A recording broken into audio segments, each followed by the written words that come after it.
ये है खबरों की खबर और आप देख रहे हैं खबरों की खबर टीवी। तरहाब प्रीमियम क्वालिटी के खूबसूरत अरबी लिबास, अरबी टोब और झुब्बे मदारिस और मकातिब में तलबा को इनाम देने के लिए बिल्कुल वाजिबी हदिये पर। तफसीलात के लिए अभी कॉल करें। समृद्धी महामार्गावरती खिळे असल्याबाबतचा जो व्हिडिओ रात्री व्हायरल झाला होता, तर त्या अनुषंगाने मी सांगू इच्छितो की समृद्धी महामार्गावरचा 54 किलोमीटरचा जो पॅच आहे त्याच्या मेंटेनन्सचं काम चालू होतं आणि ज्या ठिकाणी हा प्रकार घडलेला आहे तर त्या ठिकाणी मेंटेनन्सचं काम चालू असताना म्हणजे जवळपास मागच्या 8 दिवसापासून हे काम चालू आहे। लेन नंबर 1 वरती काम चालू आहे, लेन नंबर 2 आणि 3 ह्या सुरू होत्या। लेन नंबर 1 चं काम चालू असताना त्याला प्रॉपर व्यवस्थित बॅरिकेटिंग सुद्धा केलेलं होतं आणि हे काम करत असताना जे इंजेक्टेबल नोझल्स असतात तर ते त्याच्यामध्ये बसून त्याच्यामध्ये केमिकल सोडलं जातं जेणेकरून ब्रिजची स्ट्रेंथनिंग होते। ते काम चालू होतं आणि ते काल सकाळी लावलं होतं आणि म्हणजे आज सकाळी ते काढलं गेलेलं आहे। जवळपास 24 तासाची ही प्रोसिजर आहे। अशा प्रकारचे कुठलेही खेळ लावण्यात आलेले आहेत किंवा काही हे सगळे अशा प्रकार कुठलाही घडलेला नाही आणि ज्यावेळेस रात्री बॅरिकेड्स त्या ठिकाणी लावले होते कुठल्या तरी एका अज्ञात व्हेकलनं ते बॅरिकेड्स तोडले गेलेले आहेत, त्यामुळे जे 2-3 व्हेकल्स आले ते पंक्चर झालेले आहेत। ज्यावेळेस घटना घडली त्यावेळेस HSPचे पोलीस आणि दौलताबाद पोलीस स्टेशनचे पोलीस हे तात्काळ घटनास्थळी या ठिकाणी पोहोचलेले आहेत। मी सर्व नागरिकांना आवाहन करू इच्छितो की कुठल्याही अफवांवरती विश्वास ठेवू नये। प्रशासन पूर्णरित्या दक्ष आहे। जे यापुढेही जे काही मेंटेनन्सचे कामं केले जातील त्या प्रत्येक वेळेस प्रॉपर बॅरिकेटिंग रिफ्लेक्टर्स लावून कामं केले जातील याची आम्ही पूर्ण दक्षता घेत आहोत। आता कुठलाही धोका नाही महामार्गावर? नाही, मेंटेनन्सचं काम आज हे ते नोझल्स काढलेले आहेत, वाहतूक पूर्णरित्या व्यवस्थित सगळे सुरू आहे। आपल्यासोबत रुपाली दरेकर मॅडम ज्या SP आहेत संभाजीनगर छत्रपती संभाजीनगर समृद्धी महामार्गाच्या अनुषंगाने त्यांची सर्व ही जबाबदारी त्या पार पाडत आहे, योग्य रीतीने पार पाडत आहे। मॅडम स्वतः नागरिकांना अवेअरनेस म्हणून कालचा जो प्रकार होता ज्यामध्ये रस्त्यावर खिळे ठोकण्यात आले किंवा काही हा जो समाज मनामध्ये एक वाईट मेसेज गेलेला आहे त्याबद्दल मॅडम आपल्याला अवेअरनेस म्हणून काही गोष्टी सांगत आहे। हे म्हणजे केलेली सोशल मीडियाच्या माध्यमातून केलेली एक दिशाभूल ठरलेली आहे। तर मॅडम यावर आपलं थोडं एक स्पष्टीकरण द्या ना।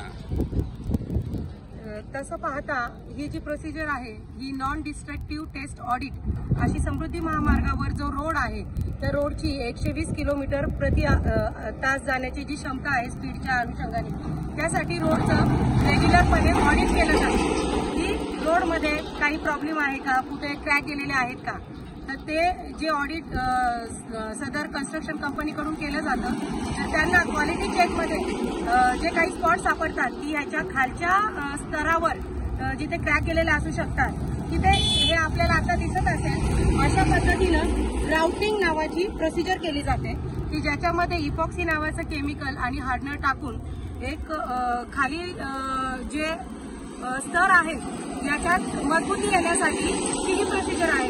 या जे नोझल दिसत आहेत आपल्याला जे कालच्या क्लिपमध्ये आपल्याला खिळे म्हणून सांगण्यात आले, ऍक्च्युअल हे नोझल आहेत की त्या नोझलद्वारे हे केमिकल आणि हार्डनर हे आतमध्ये जे काही छोटे छोटे दरार असतात किंवा आपण क्रॅक्स म्हणू शकतो जे मायनर स्वरूपाचे असतात यांना आहे त्या तिथे फिल करण्यासाठी वापरलं जातं। नाही तर ते जे क्रॅक आहेत ते पुढे जाऊन भविष्यात मोठे होऊ नये याच्यासाठीची ही जी ग्राउटिंग नावाची प्रोसिजर असते हे रोड मेंटेनन्स वर्कचा एक भाग आहे आणि ही जी कंपनी आहे कन्स्ट्रक्शन कंपनी समृद्धी हायवेची ज्याचं काम करतात तर ते सुरक्षिततेच्या दृष्टीनं त्यांचं क्वालिटी चेकच्या दृष्टीनं हे जे ऑडिट आहे ते थ्रू आउट म्हणजे कायम चालू असतं 24/7 की कुठे काही प्रॉब्लेम आलेला आहे का काय कसं। काल जो एक चुकीचा मेसेज समाजामध्ये गेलेला आहे की खेडे ठोकण्यात आलेले आहे त्यापासून लूटपाट करण्यात येत आहे, पोलिसांचं लक्ष नाही आहे, पोलीस आम्हाला सहकार्य करत नाही आहे,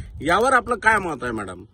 नाही ते पूर्ण जी क्लिप आहे ती दिशाभूल करणारीच आहे कारण त्याच्यामध्ये ते खिळे नसून हे नोझल आहेत की जे ग्राउटिंगचा एक पार्ट आहे त्यात जी माहिती देण्यात आलेली आहे ती दिशाभूल करणारीच आहे, चुकीची आहे. चुकीची आहे.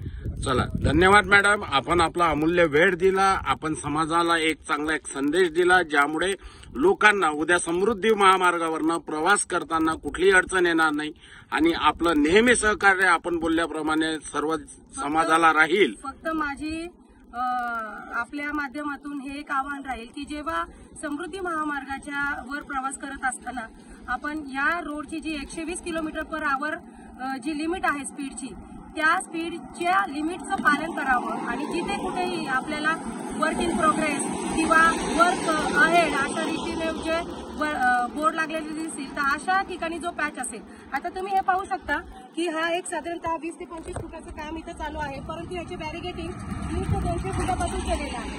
तर असे जेव्हा पॅच दिसतील तेव्हा त्याच्या जवळून जाताना थोडं स्पीड कमी करावं, जेणेकरून कुठलाही एखादा बॅड इन्सिडन्स घडणार नाही.